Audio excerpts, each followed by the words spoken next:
everybody, Mrs. Bilby here, the Swartz Creek STEM lady.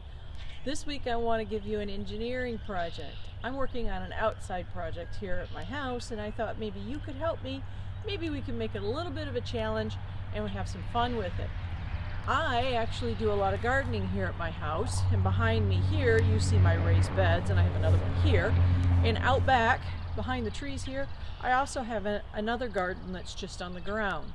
Now out back I grow okra and all of my gourds and my pumpkins and my squash. All my big viney type plants grow back here behind these trees in the fenced in area.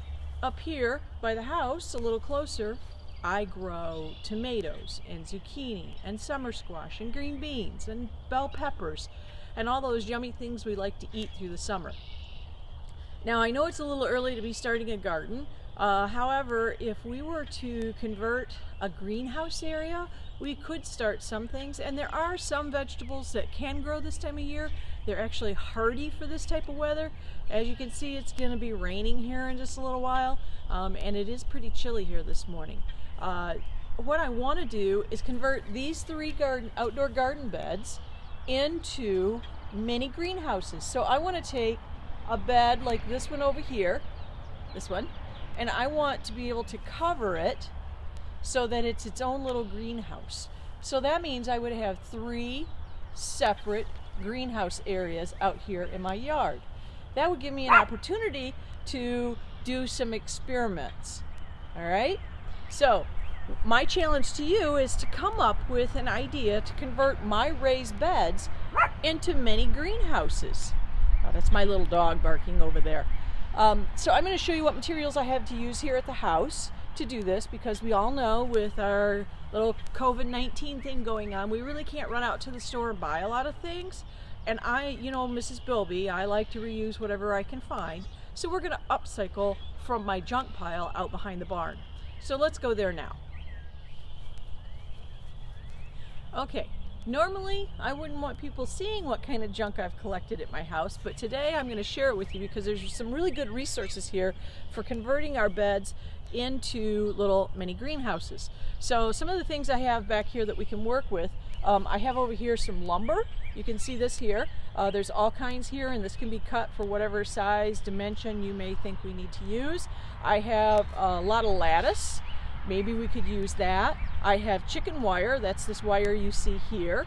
I also have some metal poles here on the ground. I have the frame to our old trampoline, it's right here. I don't have the net anymore because it went bad, but I do still have the frame. And I also have some green fence posts, you can see those leaning right back in here. Those are all things I have here at the house that I could use. I also have a lot of very large pieces of plastic, like a drop cloth or plastic that you would drape over something, not hard plastic, but soft, pliable plastic. So I'd like you to use those things to come up with a design idea. Now in just a second I'm going to share with you the dimensions from the flower beds, but I'm also going to let you see them one more time, a little closer, so you can kind of get some ideas of how you might attach or how we might make this greenhouse idea work. So let's take that up close view now. Okay, what I'm giving you now is an up close view of what the beds actually look like. They're not very tall. Most of them are like 12 to 18 inches tall, and then they're about 8 feet long and 2 to 3 feet wide. So you can see they're made from actually an old pool deck I had. This used to be where our pool sat, and when we got rid of the pool, I had all this leftover lumber, and so I converted it into these raised bed gardens. So take a good look and think about how we could attach or design and make each of these into individual greenhouses. I want them to be on their own. I don't want to close in the whole area, but I want them to be individual. So I would have three separate. Now what I'd like is to get three separate ideas from you guys that I could then try one on each bed, and we could do a little testing with what grows in them. And we'll talk a little bit more about what we're going to put them in here in a minute. Okay guys, we're back into my makerspace in my basement, and I'm going to go over with you the measurements of the raised beds, and we're going to kind of define them so we know what we're talking about. So I've got my drawing tablet here. Let's get out a piece of paper. And let's get our beds drawn so you can see them. So we know we have 3 beds, and we're going to draw those out here real quick. So 1, and I want to make sure that you understand that they're a raised bed. So we know that. What shape is this? Is this a square?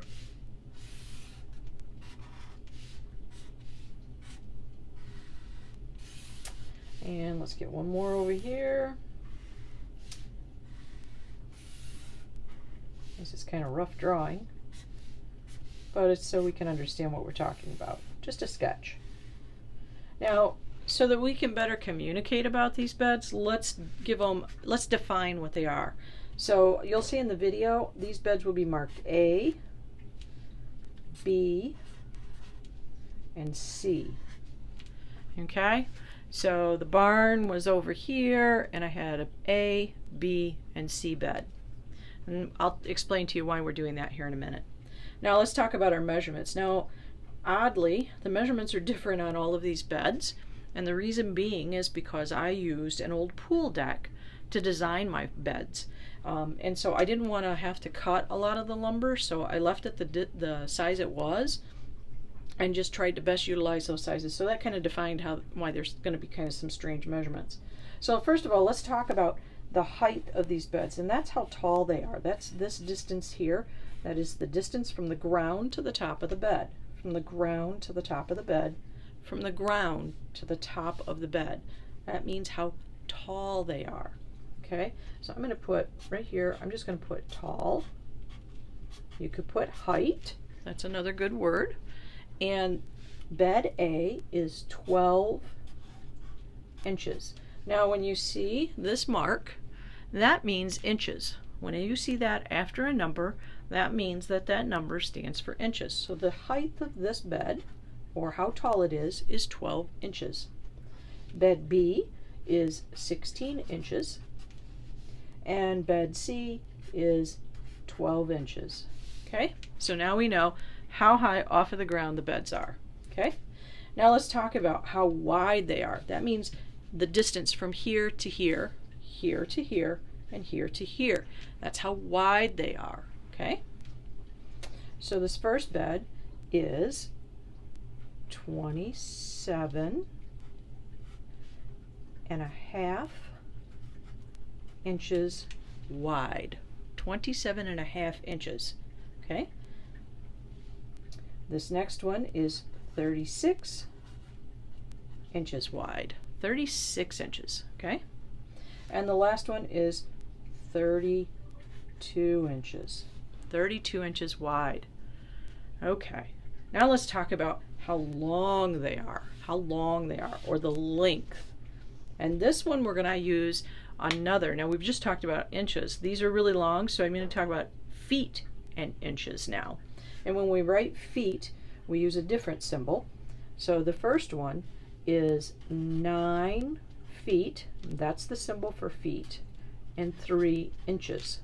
So when you see a single line like that next to a number, that represents that measurement is in feet. Okay, so we know this one is 9 feet and 3 inches. The next one is 10 feet and 3 inches. And this last one would be 10 feet, 3 inches. What symbol am I going to use here? That's right, I'm going to use the single line. And what symbol am I going to use here? Yeah, it looks like quotation marks. Okay. Those are the dimensions of our beds. Now let's talk a little bit about what we're going to plant in these beds to test out your theories. All right, so let's take a minute and talk about the kinds of things that we're going to try and plant in our raised bed gardens. Now this time of year it's still freezing at night a lot, although the ground is not froze anymore. So I'm hoping with our little greenhouses that we'll be able to generate enough heat to make these plants survive. I've never done this experiment before, so I'm really excited to do it with you guys. So here are the things we're going to plant. I have some carrots, I have kohlrabi. Now this makes like a green vegetable about this big around, and it has a really watery kind of lettucey cabbage taste to it. They're really good in a salad. Some people use them in cooking. I like to just peel the vegetable itself and eat it raw. I have Brussels sprouts, not my favorite, but worth giving it a try. I have lettuce, of course, radishes. I love radishes. And this one over here, spinach. This is something I like to eat as well. I like it cooked and I like it raw. I don't know if you guys ever ate it in just a salad, but it's really good in a salad. Now the reason I chose these is because on the back, if I look, it will tell me when I can plant. So this one for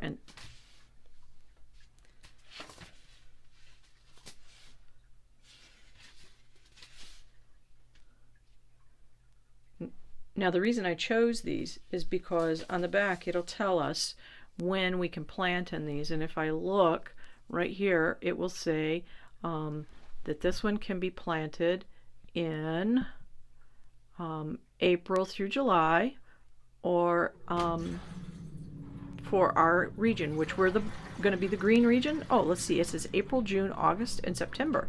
We're actually kind of the green region on this one. So that means we can start putting this in the ground. And that's the reason I chose these. A lot of these say when soil warms in spring or late summer for fall. So these like to grow when the weather is a little cooler. They don't like the hot heat of the summer as much.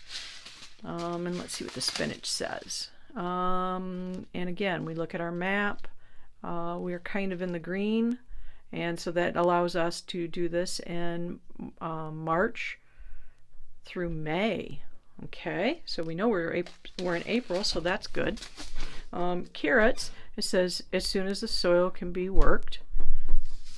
And the kohlrabi says early spring, late summer for a fall crop. So what's neat about these that say early spring, late summer is you could actually plant them now and then come back in the fall after you've harvested your spring crop, come back in late summer and plant them again and get a second crop of these in the fall. So these are actually going to be able to be planted twice throughout the growing season here in Michigan. So these are kind of fun to work with. So these are what we're going to be testing in our raised bed gardens.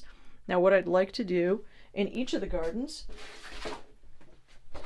in each of these that we have, is do a sampling of each of the plants. So bed A will have all of them, bed B will have all of them, and bed C will have all of them.